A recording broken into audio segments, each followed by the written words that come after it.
So guys, welcome back to another video. In this one today we're going to be chatting about the PFA Young Player of the Year, Leroy Sane, who in Ultimate Team has been given this incredibly good looking 93 rated card. Now, just like last week, if I sound tired in this video, that's because I'm recording it at 4 AM. I'm working hard to get these videos out for you guys, so a like on the video would be muchly appreciated. Remember to leave a comment too, letting me know if you're going to get this card, and also tell me, do you think Leroy Sane deserves to be the Premier League Young Player of the Year? Anywho, now that's all out the way, let's delve into this card and chat about the in-game attributes, which as you can see look amazing. To start with, there are 4 99 rated stats on show. He's got 99 stamina, agility, in-game dribbling and curve. He's also got some other elite stats. As you can see, he's got 96 positioning, 96 short passing, 98 crossing and 95 ball control.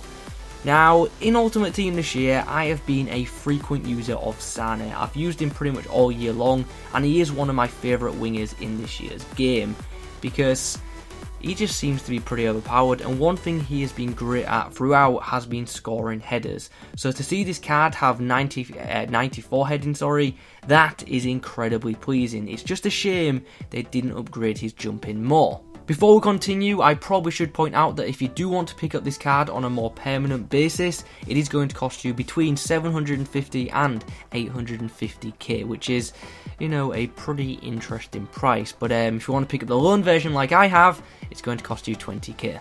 Anyway, let's not worry about that for now. Let's get into the in-game action and talk about how this card performs. So, we'll start with his pace. How was that? It was fantastic. Off the ball, he is incredibly quick, and on the ball, he's pretty pacey too, but I do have to say he isn't as fast when he's in possession of the ball, which is a bit surprising really, because his dribbling stats are amazing. On the ball, he did feel pretty good, but he just wasn't as fluid as Mo Salah was. I liked his ball control for the most part, and he did shield the ball very well.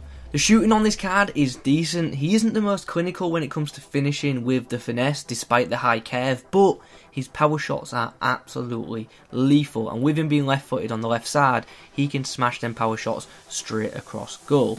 Considering his overall rating, it is a shame that his composure isn't higher, because if he had more composure, he would be a much better finisher inside the box. From distance, he can definitely strike them, and it is worth noting, to get the most out of this guy, always shoot with the stronger left foot, because his right foot is rated 3 stars, and as you can imagine, it's just not as reliable as his stronger left foot. But this guy doesn't need to score with his feet. He can score very well with his head. He's 6 foot, he's got 82 jumping and 94 heading. So, you know, the guy loves a back post header. The best thing about this card for me is the passing. I think Sane is one of the best crossers of the ball in the game, and this Player of the Year card is brilliant at that. 98 crossing and 98 curve mean that this guy can whip in some fantastic crosses, and he should have had more assists for me. He really should have. His through balls are alright, but his short passing is great. Physically, we've already discussed his jumping and his strength, but not into too much detail. Strength wise, Sane is pretty tough, and he does battle quite a bit, and you've seen that in the clips. He'll beat most fullbacks, but the stronger centre backs, as you'd expect, are going to be able to handle this guy. The stamina of 99 is great, because as you can expect, it does mean that he will last the full game.